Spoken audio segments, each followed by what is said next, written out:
John Calvin lahir di Noyon, Prancis pada 10 Juli 1509. Dia berasal dari keluarga Katolik yang taat. Ayahnya bernama Gerard Calvin dan ibunya bernama Jeanne Lefranche. Ayahnya menjabat sebagai pegawai uskup di Noyon. Pada tahun 1521, Gerard mengirim Calvin ke salah satu universitas yang ada di Paris untuk belajar hukum. Dia mempelajari juga bahasa Ibrani dan Yunani. Waktu itu ia masih seorang pengikut Erasmus. Pada tahun 1523, Calvin masuk di Universitas Collège de la Marche di Parc. Di sini ia belajar retorika dan bahasa Latin. Dia belajar bahasa Latin dari seorang ahli bahasa Latin yang terkenal, yaitu Marturin Cordier. Dan Calvin adalah seorang ahli hukum yang juga mempelajari teologi dan filsafat-filsafat. Studi hukumnya sangat mempengaruhinya dalam usaha pembaharuan dan penataan gereja reformasi yang dipimpinnya. Calvin sangat menekankan ketertiban dan keteraturan di dalam gereja. Calvin adalah teolog besar dalam kalangan gereja-gereja reformatori. Pandangan tentang teologinya dituangkan dalam buku Institutio. Calvin mengajarkan pembenaran hanya oleh iman atau sola fide, sama seperti Luther. Namun, Calvin menekankan tentang penyucian, kehidupan baru yang harus ditempuh oleh orang-orang Kristen. Hubungan gereja dan negara dalam teologi Calvin sangat erat.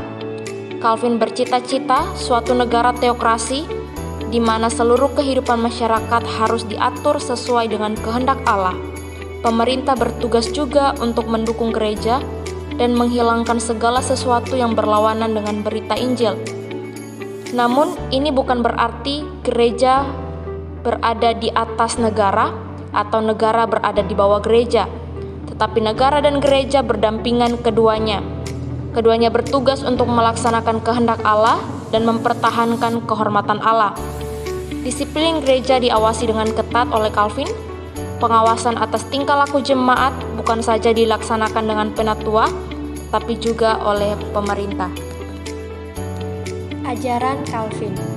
Mengenai perjamuan kudus, Calvin mengajarkan bahwa perjamuan kudus adalah pemberian Allah dan bukan perbuatan manusia. Roti dan anggur bukan hanya saja melambangkan, melainkan alat yang dipakai untuk memberikan tubuh dan darahnya kepada umatnya. Akan tetapi, Kristus ada di surga.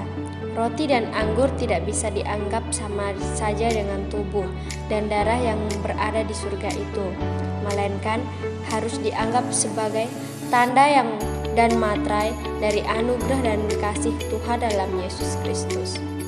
Calvin membedakan tanda dengan apa yang ditandakan oleh tanda itu.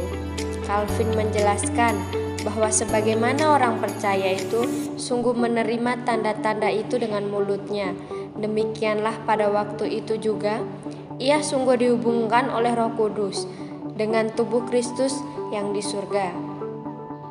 Calvin dalam ajarannya yang menekankan predestinasi di samping pembenaran ini. Menurut Calvin, bahwa sejak kekal Allah di dalam dirinya sendiri telah menetapkan orang-orang yang mana yang diberinya keselamatan dan yang mana yang akan dibinasakan. Allah menutup jalan masuk ke dalam kehidupan. Calvin mengatakan, tanda-tanda seseorang ditetapkan Allah ialah mereka dipanggil oleh Allah dan mereka pembenaran dari Allah. Ajaran Calvin mengenai predestinasi ini menyebabkan timbulnya perpecahan dalam gereja-gereja Calvinis di kemudian hari. Di tahun yang ke-1559 didirikan Universitas Jenewa yang menjadi tempat latihan ratusan pendeta dari berbagai negara. Calvin berkata, "Kirimkanlah kepada kami kayu dan saudara-saudara akan kami kirimkan anak-anak panah." Institutio dan undang-undang gereja menjadi pedoman mereka. Demikianlah lahirlah gereja-gereja Calvinis. Demikian video singkat kita mengenai John Calvin. Semoga dari video ini dapat bermanfaat bagi kita semua. Terima kasih. Tuhan Yesus memberkati.